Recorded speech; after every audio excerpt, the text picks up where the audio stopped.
Hey guys, welcome to today's episode of the Infinite Income Podcast. We're going to be talking about building irresistible offers and the power of the three pillars. What most people are terrible at with sales and offers is they don't understand that telling people, what it's going to take isn't like sexy. That's not what people want to hear. People want to hear like what they want to hear. You give them what they want and then you can give them what they need.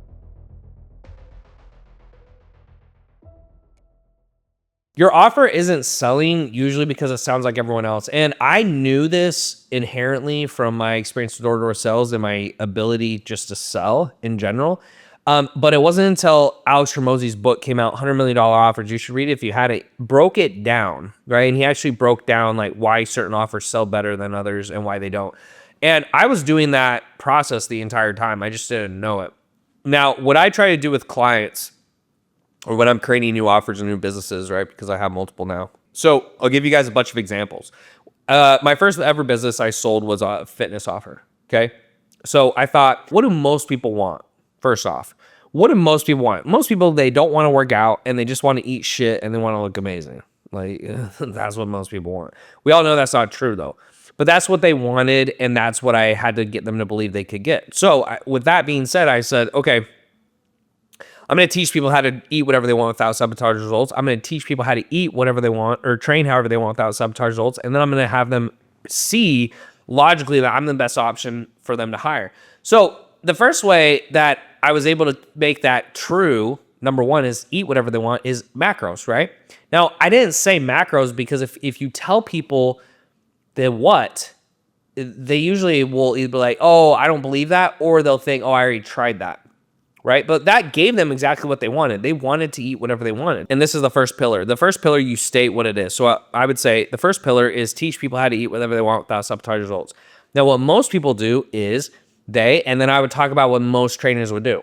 Most trainers will put you on chicken, rice, and broccoli. You'll stick with it for a little bit, then you can't stick with it. You fall off, you gain the weight back, you rinse and repeat that process, right? That would kind of be how it would sound. So then I would switch to, now what I'm going to do is I'm going to teach you how to eat whatever you want without sabotaging results.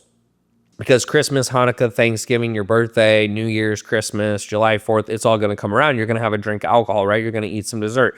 So the key thing that we're looking for is not how to eat perfectly. The key thing is how to look amazing and still be able to eat foods flexibly, right? So that would be the first pillar. And that would get them convinced that I was going to teach them how to do that because that's what people want. So if you can figure out what people want and then you make one of your pillars around that, you're going to get good results. Then the second pillar was how to train however you want. Now, my belief with training is that it's not really that important. Most people want to lose body fat. They don't really care about muscle. So to lose body fat, it really is just a diet thing. It really has nothing to do with going to the gym. So what I sell people on is I'm going to teach you how to train however you want without sabotaging results. And I'd say the reason I can do that is that 90% of your results come from nutrition, not training. And so it doesn't really matter if you work out or not. Now, obviously it's better for you, but you don't have to work out if you don't want to. So right away, my first two pillars have now sold them on the idea that they're going to eat what they want, they're going to train however they want, and they're still going to get results, which is really what people are looking for. Okay? What most people are terrible at with sales and offers is they don't understand that telling people, what it's going to take isn't like sexy. That's not what people want to hear. People want to hear like what they want to hear. So you give them what they want, and then you can give them what they need, right? You've heard that saying before. Sell them what they want so they can give them what they need. Then the last thing I had to get them to buy for me is I wanted to sell my stuff at a high price.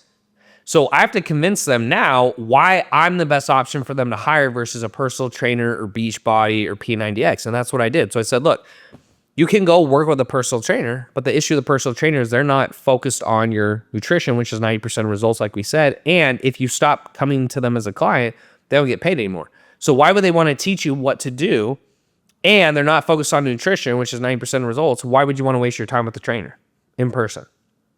Then you could do Beachbody. Issue Beachbody, they give the same result program to everyone. So it gets amazing results in the beginning because they do super aggressive cardio, super aggressive nutrition, but then you're going to fall off because it's, like a plan for a 100-pound woman is not the same plan as a 300-pound man. Right? So then that leaves me, not only am I going to teach you how to eat and train however you want without sabotage results, but this is going to be a one-time thing because once you learn how to do it, you're never going to need to pay for this stuff again. Do you want to pay something $50 for the rest of your life, or do you want to pay $300 once and be done? And so by that point, they were completely convinced of what they need to do and who to buy from, because ultimately I'm selling them on, hey, this is more expensive, but I'm going to teach you how to do it correctly so you never have to pay for it again. And your pattern is like you're constantly paying for this over and over again, so you're wasting more money doing that than just paying for it once. Hopefully that makes sense. That's an example of the 3 pillars. When it came to business, what do people want to do in business? They want to make a ton of money and not have to do any work, right? That's what everyone wants, right? So it's the opposite. It's just a little bit of a different offer. So when I had 3 pillars in business, the first business I had in business consulting is I was helping trainers, right? Because trainers were asking me how I built a multi-million-dollar fitness company. So what I did is I said, all right, well, the first thing we have to do is we have to package your offer in a way where you can sell it at a high price, because most trainers, they can't sell it at a high price, right? That's one of your biggest issues. You can't sell it at a high price, and the reason you can't sell it at a high price is you sound like every other trainer. So the first thing we're going to work on is your offer and your packaging and like making it sound sexy, okay? And they would buy that. Then the second one I'd say is most people get leads this way. We're going to get you leads through something I call conversion conversations. It was hot at the time. And I would just say this will get you 70% more sales calls with the same amount of leads, which is going to make you more profitable and it's going to make you more money, right? So I was selling them on a different mechanism, right? Mechanisms are another way you can sell really good packages and offers and stuff like that. And then the third one was, who are you going to hire? And I say, look, there's a million people out there who offer business consulting, but very few of them have built multi-million-dollar fitness businesses. So do you want to work with someone who's built a multi-million-dollar fitness business, or do you want to work with someone who hasn't? And so again, the same thing is those 3 pillars really drove home the point for them on who they should work with, right? So that was when I started consulting trainers. Then we went to general consulting. And general consulting was similar because the only difference was it wasn't just trainers. So I could still use the same 3 pillars: the offer, the lead generation with conversion conversations, and then I'd say, hey, do you want to work with someone who's only, built this type of business before, or only done business consulting, or do you want to work with someone who's built a multi-million-dollar fitness company, consulted trainers, and now is doing this, right? So again, I'd sell them on the 3 pillars, and I was also persuasive because I was likable, I was confident, I was aggressive, all those things, right? And I've taken those 3 pillars into all my offers. The reason it works is you're using a they versus you frame. That's the reason it works, because you think of the 3 top reasons why they should work with you. Then you use, here's what most people do, here's what I do, here's why it's superior, which most people never do on a sales call, which makes 0 sense. And then you're actually able to convince them that what you have is superior by using that compare and contrast. And so the big thing is to use a they versus we frame. So like hypothetically, let's say I have a career coach, okay? And the career coach's offer is, I'm going to help you make 25% more over your career, whatever, like for engineers. I have no idea. Okay. So the first pillar would be about one of the top reasons someone will work with a career coach, and be like, look, statistics say on Google that working with a career coach increases your salary by 50% versus people who don't. That could be pillar number 1.